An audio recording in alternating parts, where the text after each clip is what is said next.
Cierra los ojos. Ponte cómodo. Deja que este relato sea más que una simple historia. Un viaje lento hacia un lugar donde los países nacen no de revoluciones, sino del frío, los ríos y la paciencia. Cuando escuchamos la palabra Canadá, la imaginación casi siempre dibuja la misma imagen. Un país tranquilo, gente amable, hojas de arce, jarabe sobre panqueques, calles limpias, casitas de madera, silencio, orden y esa sensación de que aquí nadie tiene prisa. Pero esa imagen es solo una capa fina de barniz, una superficie suave que cubre algo mucho más antiguo y mucho más profundo. Debajo se esconde una historia distinta, no ruidosa, no dramática en la forma en que suelen ser las historias de imperios y conquistas, sino una historia lenta, fría, silenciosa, la historia de una tierra enorme que nunca tuvo muchas ganas de que los humanos vivieran aquí. La historia de distancias tan grandes que cambian la forma de pensar. La historia de decisiones que no podían tomarse deprisa, porque el error se pagaba con el invierno. La historia de un país que no fue creado por ejércitos ni por reyes, sino por el clima, los castores y los árboles. Y hoy no vamos solo a entenderlo con la mente, vamos a intentar sentirlo, imaginar cómo era estar allí cuando no había ciudades, ni carreteras, ni nombres en el mapa. Si quitamos todas las fronteras, las banderas, las capitales y las líneas dibujadas por la política, Canadá sigue siendo lo que siempre fue, un espacio inmenso de naturaleza, bosques que parecen no terminar nunca, ríos que no corren en línea recta, sino que serpentean como si estuvieran pensando, y lagos tan grandes que parecen mares tranquilos, rocas antiguas que han visto pasar milenios sin moverse. Y esa naturaleza impuso desde el principio una regla simple, pero implacable. Aquí no sobrevive el más fuerte, sobrevive el más paciente. Gran parte de Canadá es un territorio donde el invierno dura más que el verano, donde el frío no es una visita breve, sino un habitante permanente. En algunas regiones, el hielo se queda hasta 8 meses al año. 40 grados bajo cero no son una catástrofe, son parte del calendario. La nieve aquí no es decoración navideña, es un obstáculo físico.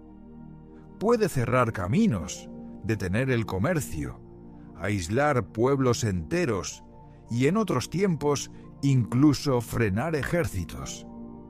El frío no discute, no negocia, solo espera y permanece. Imagina ahora el siglo XVII. No hay carreteras, no hay mapas precisos y no hay pronósticos del tiempo. No hay luces en la distancia que indiquen que alguien vive cerca. Solo ríos, bosques, lagos y distancias tan enormes que la mente no sabe cómo medirlas. Puedes caminar durante días sin ver señales de otro ser humano. Durante semanas sin escuchar otra voz que no sea la tuya. El silencio no es vacío, es presencia, una presencia espesa, constante, que te recuerda que estás lejos de todo. Perderse aquí no significaba una aventura épica. No era el inicio de una historia heroica. Era, la mayoría de las veces, una muerte silenciosa por frío y agotamiento.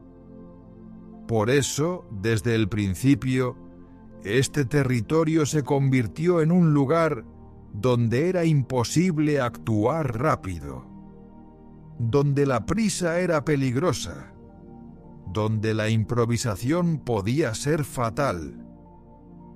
Aquí no bastaba con desembarcar, plantar una bandera y decir: ahora esto es Europa. La tierra simplemente no lo permitía. Una casa mal construida significaba congelarse en invierno. Un asentamiento en el lugar equivocado significaba hambre.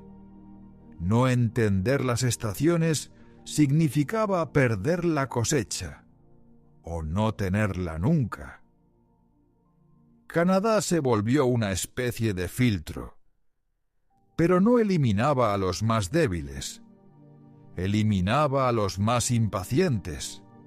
Sobrevivían quienes aprendían a observar antes de actuar, quienes escuchaban al entorno, quienes aceptaban que aquí el ser humano no daba órdenes, pedía permiso. Mucho antes de que llegaran los europeos, ya vivían en estas tierras pueblos que entendían esta regla sin necesidad de escribirla. Sabían que con la naturaleza no se lucha, se negocia. Eran cientos de pueblos distintos, no una sola cultura, no un solo idioma, no un solo modo de vida. Eran muchos mundos coexistiendo en un territorio inmenso, un tan diferentes entre sí como pueden serlo Europa y Asia. En el este, cerca de los grandes lagos, vivían pueblos agricultores. Cultivaban maíz, frijoles y calabaza, las llamadas tres hermanas. Estas plantas se ayudaban entre sí.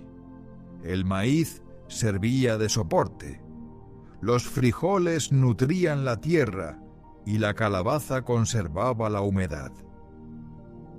No era solo agricultura, era un sistema perfeccionado durante generaciones de observación paciente. Más al norte y al oeste vivían pueblos de bosques y ríos. No se quedaban en un solo lugar todo el año.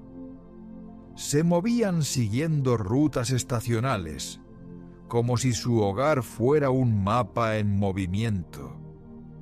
Construían canoas ligeras de corteza de abedul, también adaptadas al agua que parecían parte del río. Inventaron las raquetas de nieve. Sin ellas, una persona se hundiría en la nieve profunda y no podría avanzar. Cada herramienta era una respuesta directa al entorno. En la costa del Pacífico existían sociedades organizadas alrededor del mar y del salmón.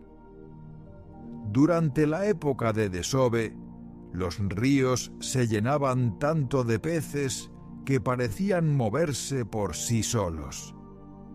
Eso permitía almacenar comida, construir grandes casas de madera, desarrollar arte, ceremonias, estructuras sociales complejas. A pesar de todas sus diferencias, estos pueblos compartían una idea fundamental. La tierra no era una mercancía. No se podía comprar. No se podía vender. No se podía poseer como se posee un objeto. La persona no era dueña de la tierra, era parte de ella. Esa forma de pensar estaba profundamente alineada con las condiciones del lugar. Porque en un territorio tan vasto, tan frío, tan impredecible, la ilusión de control absoluto simplemente no sobrevivía. Y cuando los primeros europeos intentaron establecerse aquí, se toparon rápido con esa realidad. Sus métodos habituales no funcionaban. El trigo se congelaba. Las casas de piedra retenían el frío. La ropa mojada se transformaba en una capa rígida de hielo. Las reservas de comida se agotaban antes de que llegara la primavera. La gente moría, no tanto por guerras, sino por el clima. Y entonces ocurrió algo decisivo. Los que sobrevivieron tuvieron que abandonar la idea de nosotros sabemos más. Tuvieron que observar, escuchar, aprender cómo construir viviendas adaptadas al invierno, cómo vestirse con capas que aislaran del frío, cómo moverse cuando los ríos se convertían en carreteras de hielo, cómo orientarse en bosques donde todo parece igual, hasta que deja de serlo. Así empezó a formarse el carácter del futuro país. No ofensivo, sino cauteloso. No heroico en el sentido épico, sino resiliente en silencio. En estas tierras nunca existió la sensación de que el territorio podía ser conquistado de una vez y para siempre. Solo podía ser habitado temporalmente, con respeto, con atención constante. Y mientras los humanos aprendían a adaptarse, los ríos seguían fluyendo, los bosques seguían creciendo, el invierno seguía regresando, puntual año tras año, como si la tierra paciente estuviera marcando el ritmo. Y todos los demás, poco a poco, tuvieran que aprender a seguirlo.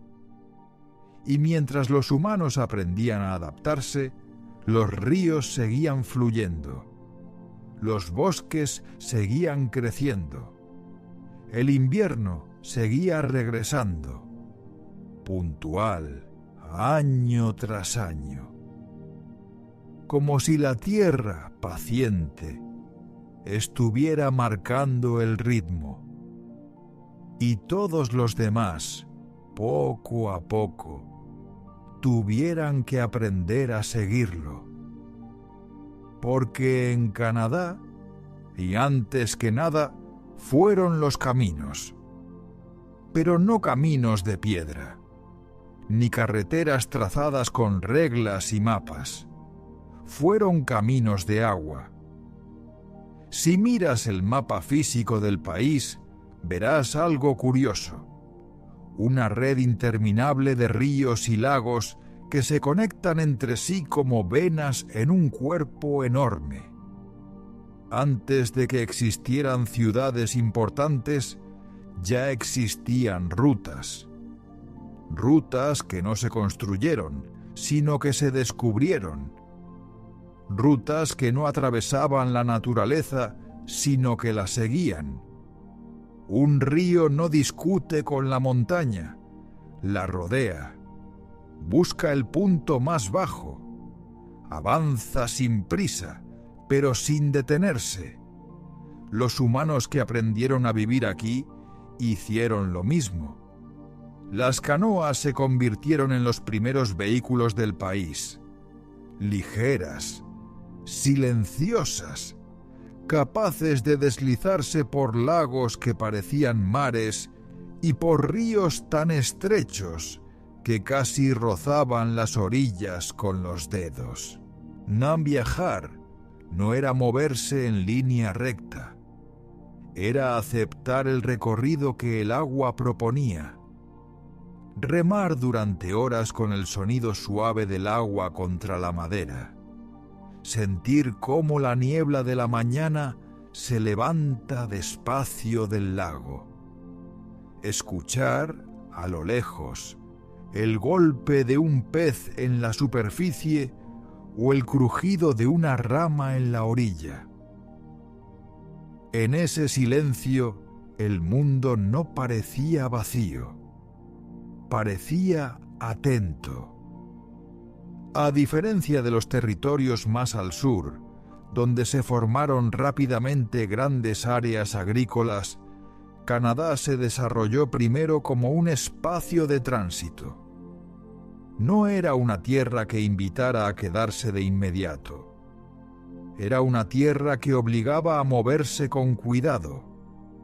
Los ríos eran carreteras, los lagos, cruces de caminos, los bosques, corredores naturales que guiaban el viaje.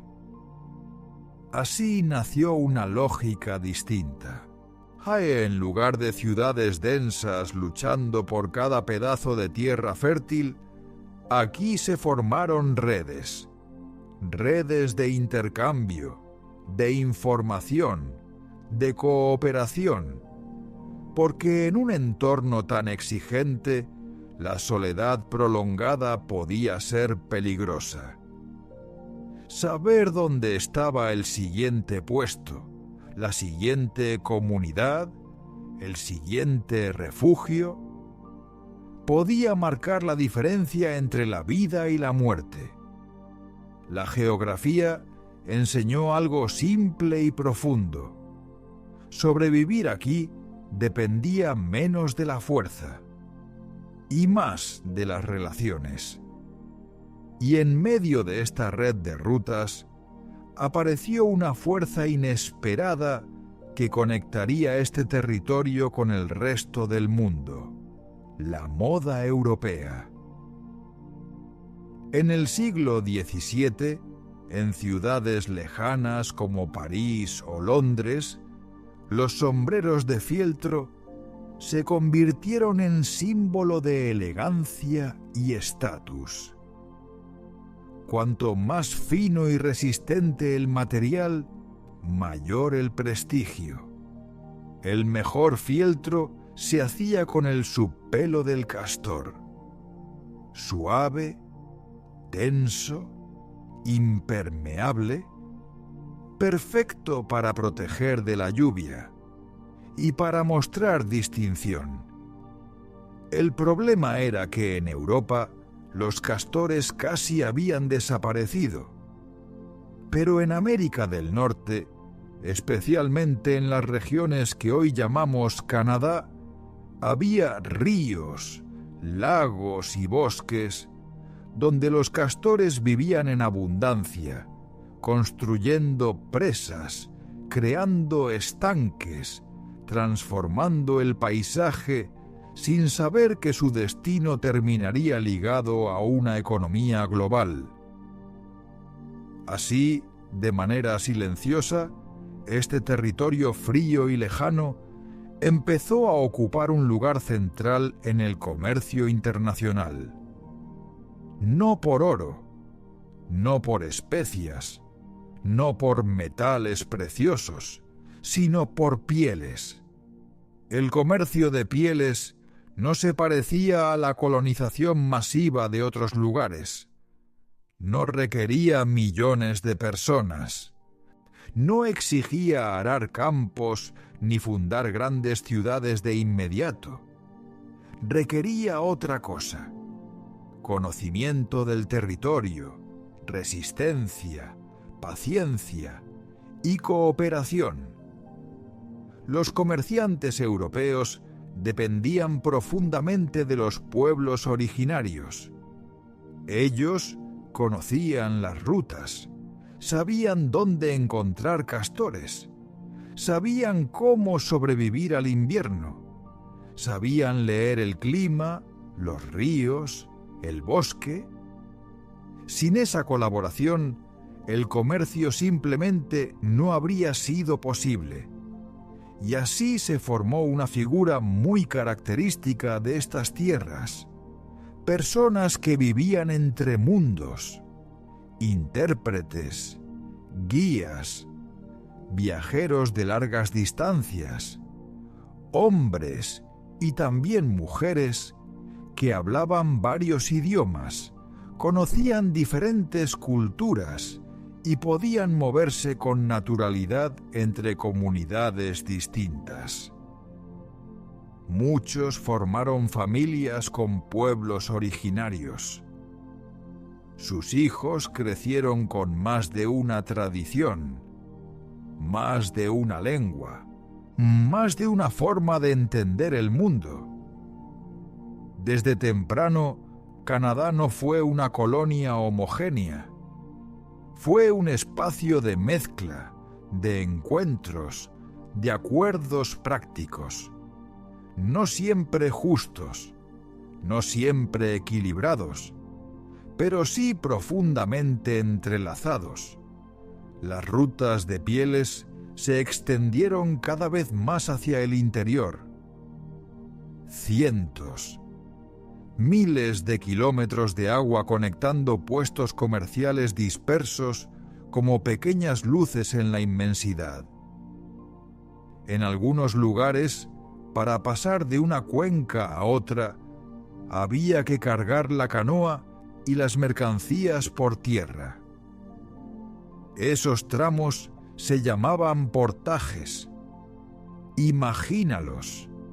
Senderos estrechos entre árboles, con el suelo húmedo, a veces cubierto de raíces y barro.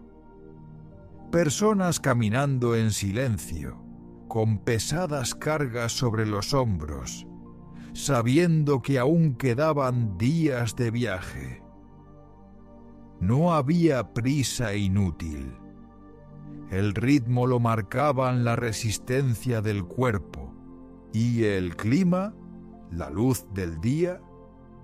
Y aún así, estas rutas unieron océanos, desde el Atlántico hasta regiones cercanas al Ártico, desde los grandes lagos hasta las praderas del oeste.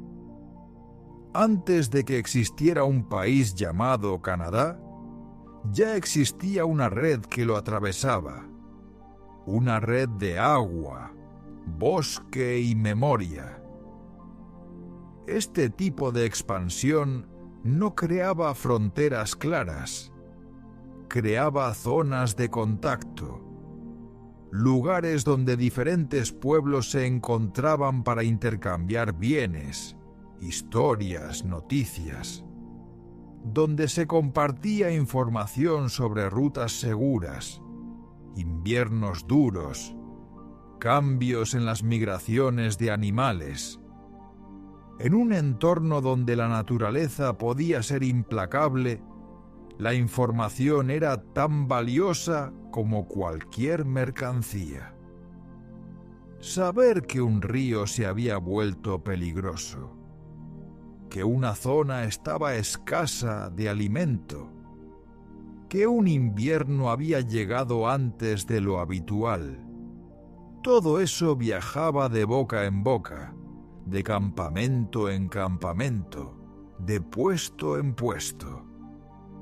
Así, la comunicación se volvió una herramienta de supervivencia, y esa costumbre de hablar, negociar, coordinar, dejó una huella profunda en la cultura que se estaba formando.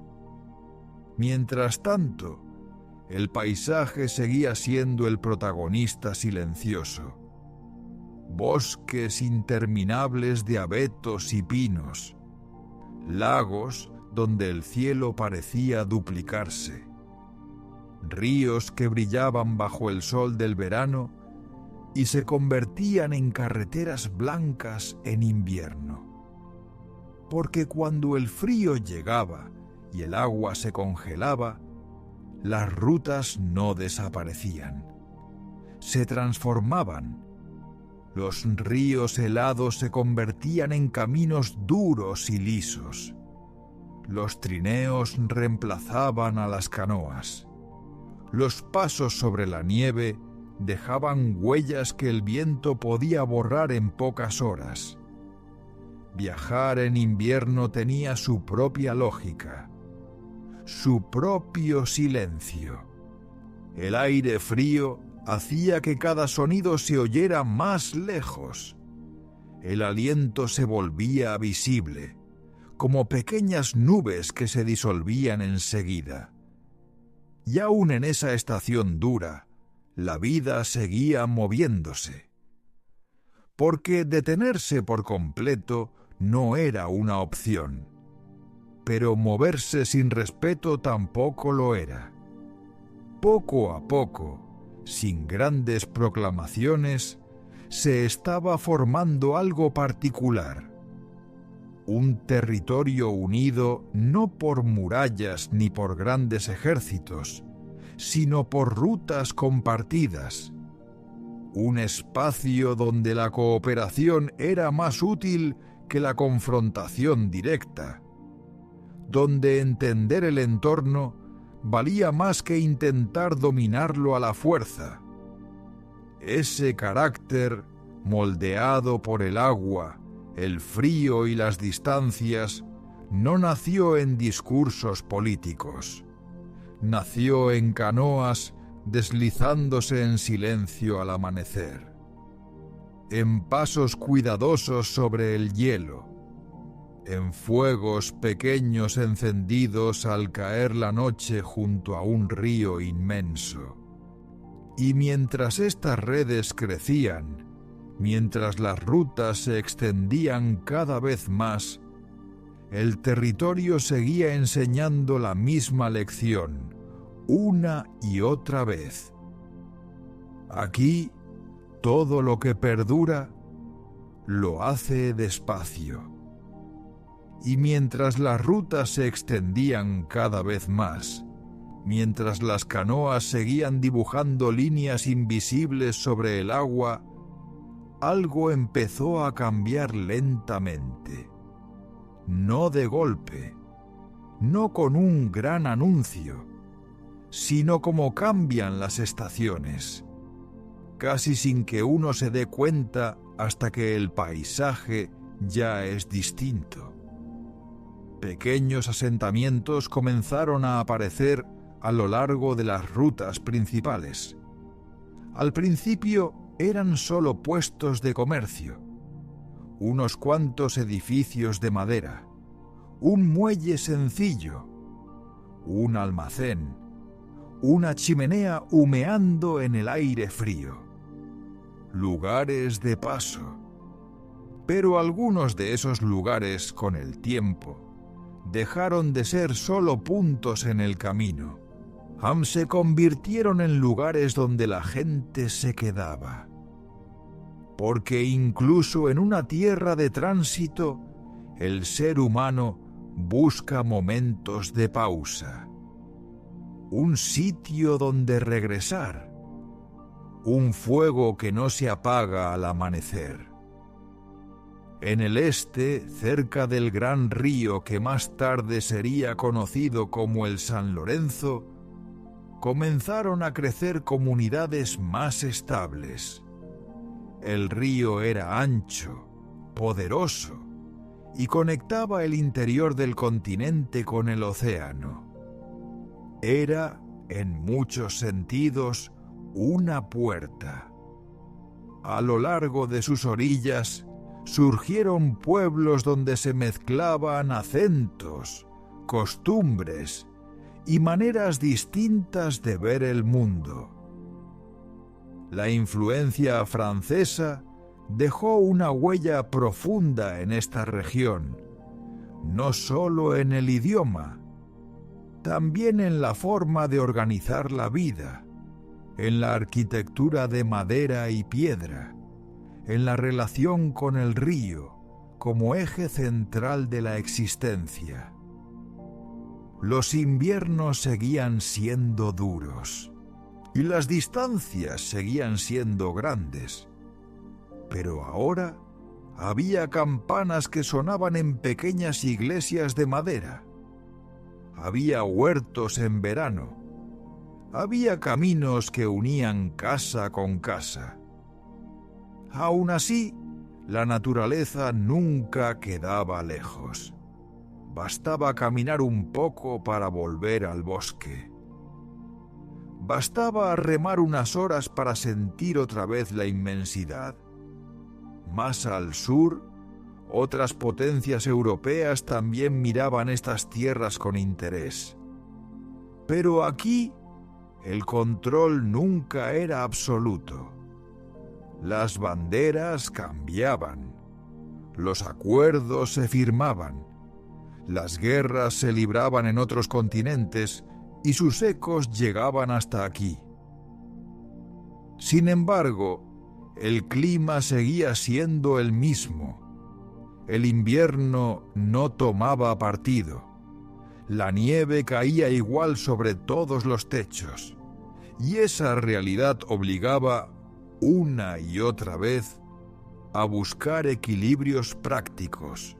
Era difícil sostener conflictos largos en un lugar donde simplemente sobrevivir ya requería tanta energía. Era difícil imponer decisiones rápidas en un territorio que todo el tiempo pedía paciencia.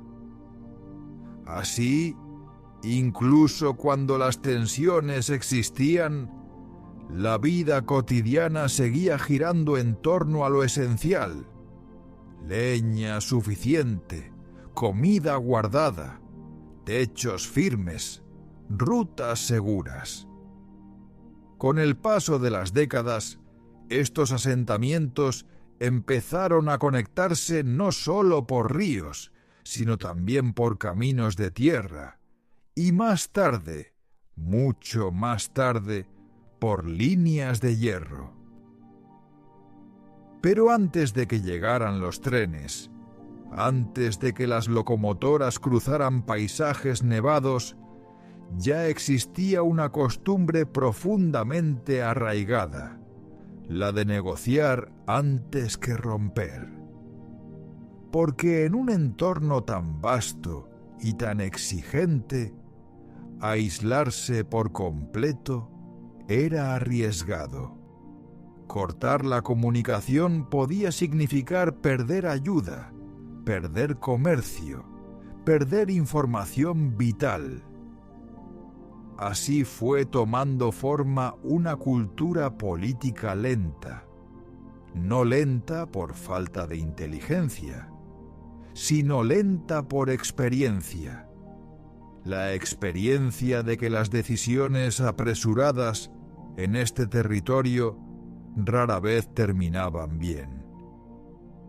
Imagina una reunión en una pequeña comunidad del siglo XVIII. Fuera, el viento mueve la nieve contra las paredes de madera. Dentro, unas pocas personas se sientan alrededor de una mesa tosca. No discuten sobre grandes ideologías abstractas. Hablan de cosas concretas. ¿Habrá suficiente grano hasta la primavera? ¿Es seguro el río este invierno? ¿Conviene enviar una partida hacia el oeste antes de que el hielo se cierre? Las decisiones se toman despacio, con cuidado, pensando en las consecuencias a largo plazo. Esa forma de pensar, repetida generación tras generación, va dejando huella. Con el tiempo, más personas llegaron.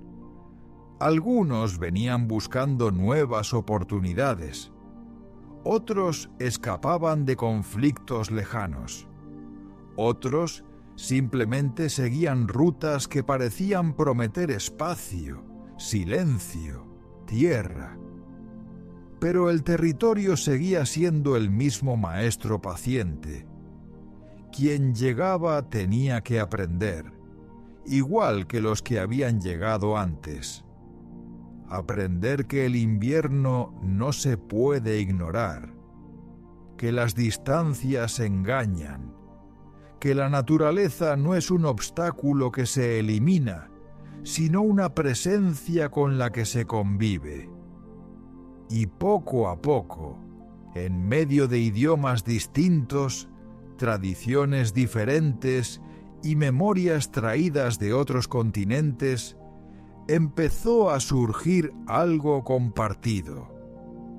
Una manera parecida de relacionarse con el entorno. No era una identidad ruidosa. No estaba basada en gestas espectaculares. Y era más bien una identidad silenciosa, casi discreta. La idea de que es mejor adaptarse que imponer, que escuchar primero puede evitar problemas después, que el compromiso no es debilidad, sino una forma de resistencia tranquila. Mientras en otros lugares del mundo las fronteras se definían con líneas rectas y batallas decisivas, aquí muchas cosas se resolvían con acuerdos imperfectos, conversaciones largas y soluciones que buscaban funcionar, más que impresionar. Y así, entre inviernos largos y veranos breves, entre bosques espesos y ríos interminables, fue naciendo una estructura política particular, no de una revolución repentina, no de un solo momento fundacional, sino de capas, capas de decisiones pequeñas, capas de adaptaciones, capas de acuerdos que uno sobre otro fueron dando estabilidad a un territorio inmenso. Y era como construir sobre hielo grueso. Cada paso debía probarse antes de apoyar todo el peso. Y aunque con el tiempo surgirían ciudades grandes, parlamentos, leyes y fronteras oficiales, en el fondo seguía latiendo la misma lógica antigua. Ir despacio, mirar el clima, escuchar el entorno, pensar en el invierno, incluso en verano. Mientras tanto, el paisaje seguía allí, casi indiferente a los nombres nuevos.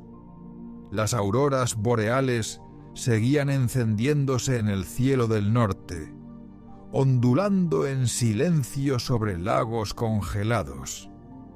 Los bosques seguían respirando con el viento. Los ríos seguían buscando el mar. Y los seres humanos, con sus casas, sus idiomas y sus acuerdos, eran solo una parte más de esa historia lenta que todavía se estaba escribiendo. Con el tiempo, las rutas de agua ya no eran suficientes. El territorio seguía siendo inmenso. Las distancias, casi inimaginables, y las comunidades que habían crecido en distintos rincones del país empezaban a necesitar algo más que ríos, canoas y caminos de invierno. Necesitaban un hilo que uniera los extremos. Así apareció el ferrocarril. No llegó como un rugido repentino, sino como una línea que avanzaba lentamente, metro a metro, atravesando bosques, praderas, montañas y rocas antiguas. Construirlo no fue solo un proyecto de ingeniería. Fue una conversación más con el paisaje. Había que rodear lagos, cruzar ríos caudalosos, abrirse paso entre montañas que llevaban millones de años allí, sin moverse. Los trabajadores vivían en campamentos temporales, bajo cielos enormes. En verano, rodeados de mosquitos y calor inesperado. En invierno, con el frío mordiéndoles la piel, incluso a través de la ropa gruesa. Cada tramo de vía era un pequeño acto de persistencia.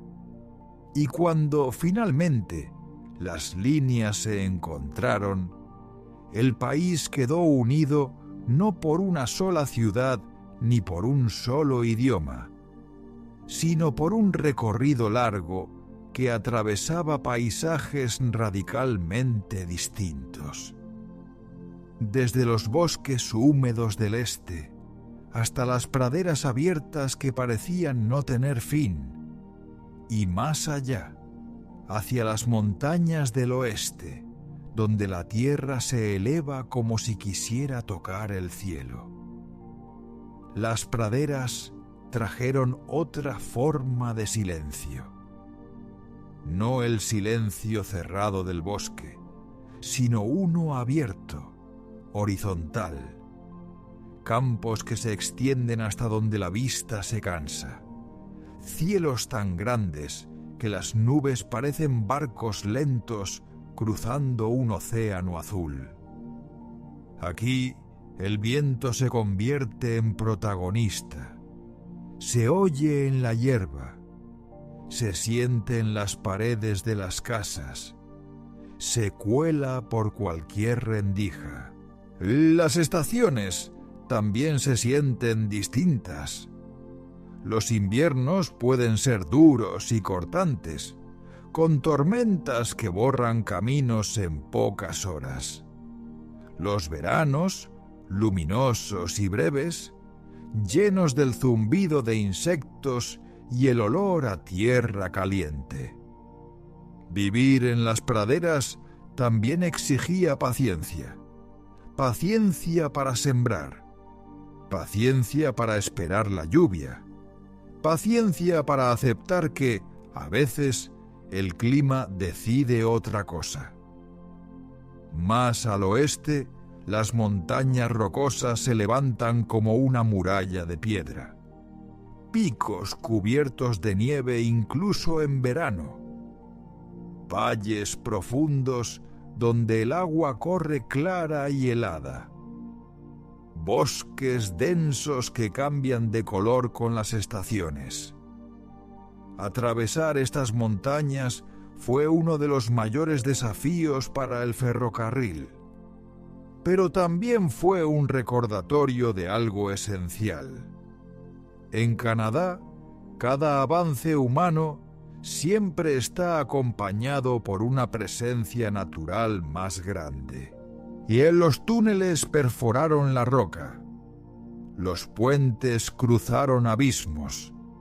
Las vías se aferraron a laderas empinadas. Y aún así, alrededor, la montaña seguía allí, inmensa, tranquila, indiferente al ruido pasajero de los trenes. Con el país unido de costa a costa, las ciudades empezaron a crecer más rápido. Aparecieron puertos activos, barrios industriales, avenidas amplias. Llegaron personas de muchas partes del mundo, trayendo nuevos idiomas, comidas, músicas, recuerdos. Pero incluso en las ciudades, la naturaleza nunca quedó del todo fuera. Parques amplios donde los árboles siguen el ritmo de las estaciones. Ríos que cruzan los centros urbanos como recordatorios de un tiempo anterior. Inviernos que cubren todo con nieve, suavizando los sonidos y obligando a bajar la velocidad. La vida moderna se fue instalando, pero sin borrar del todo el pulso antiguo.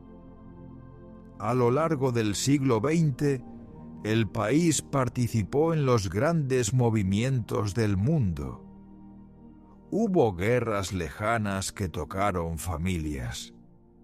Hubo cambios económicos, tecnológicos, sociales. Se construyeron carreteras, aeropuertos, redes eléctricas, ciudades cada vez más altas, y aún así, el paisaje seguía enseñando la misma lección silenciosa. El invierno llegaba cada año, puntual. Los ríos seguían su curso, sin importar las fronteras. Los bosques crecían despacio, anillo tras anillo.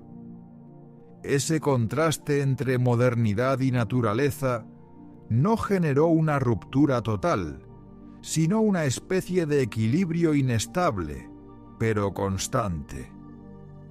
Un rascacielos puede reflejar el atardecer en sus ventanas, mientras a pocos kilómetros y un alce camina entre los árboles sin saber nada de mercados financieros ni de redes digitales. Dos realidades coexistiendo, ninguna anulando del todo a la otra. Quizás por eso, en la vida cotidiana, se valora tanto lo simple. Un paseo junto a un lago al final del día. El crujido de la nieve bajo las botas. El sonido de la lluvia suave sobre un techo de madera. La luz cálida en una ventana cuando afuera todo es frío y oscuro. Pequeños momentos que no necesitan espectáculo. Momentos que se sienten grandes precisamente porque el entorno recuerda todo el tiempo lo vasto que es el mundo. Las estaciones siguen marcando el ritmo de la vida. En invierno, el mundo se vuelve blanco y silencioso. Los sonidos se amortiguan. El aire parece más limpio, más fino. Las noches son largas y eso invita a la calma, a quedarse dentro, a leer, conversar o pensar, descansar. Luego llega la primavera con su deshielo lento. El agua corre por todas partes. Los ríos rompen el hielo con sonidos profundos, como si despertaran. El verano abre las ventanas, lleva a la gente hacia parques, lagos, montañas. La luz se alarga hasta tarde y el tiempo parece expandirse. El otoño enciende los bosques, rojos, naranjas, dorados, un recordatorio suave de que todo cambia, pero sin urgencia. Este ciclo, repetido miles de veces, deja una huella profunda en la manera de sentir el tiempo. No todo tiene que pasar ahora. No todo tiene que resolverse hoy. Algunas cosas pueden esperar a la próxima estación. Y así, Canadá fue creciendo no como una explosión, sino como un paisaje al amanecer. Primero oscuro, luego, poco a poco, aparecen formas, después colores, después detalles, nunca de golpe, siempre gradualmente. Un país tejido por rutas de agua, líneas de hierro, caminos de nieve. Un país donde muchas culturas se encontraron, a veces con dificultad, a veces con armonía, pero casi siempre obligadas a convivir en un entorno más grande que todas ellas. Un país moldeado menos por la voluntad de dominar y más por la necesidad de adaptarse. Ahora imagina una noche tranquila en cualquier rincón de este territorio. Tal vez una ciudad iluminada donde la nieve cae bajo la luz de una farola. Tal vez una casa de madera cerca de un bosque oscuro. Tal vez un pequeño pueblo junto a un lago que refleja la luna. El aire es frío afuera. Dentro hay calor. Una lámpara encendida. Un sonido suave. Tal vez el viento contra la ventana. La sensación de estar a salvo en un mundo grande. Y en la distancia, más allá de las carreteras, más allá de las ciudades, el país sigue respirando a su propio ritmo. Los ríos fluyen, incluso bajo el hielo. Los bosques se mueven con el viento nocturno. Las montañas guardan silencio. Nada tiene prisa. Todo sigue su curso, como lo ha hecho durante miles de años. Deja que esa sensación también te envuelva, como si tus pensamientos fueran un río lento bajo la superficie helada, como si el día, con todo su ruido, se fuera alejando poco a poco, como un tren que desaparece en la distancia. Respira más despacio. Imagina la nieve cayendo suave, cubriendo caminos, techos, bosques, amortiguando el mundo. Imagina una luz cálida en una ventana lejana, brillando tranquila en la noche fría. Todo está en su lugar. No hace falta resolver nada ahora. No hace falta correr. El norte sigue allí, inmenso y paciente. Y tú puedes descansar dentro de esa misma calma.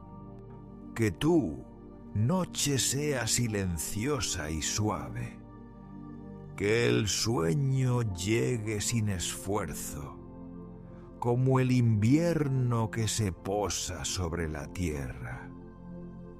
Buenas noches.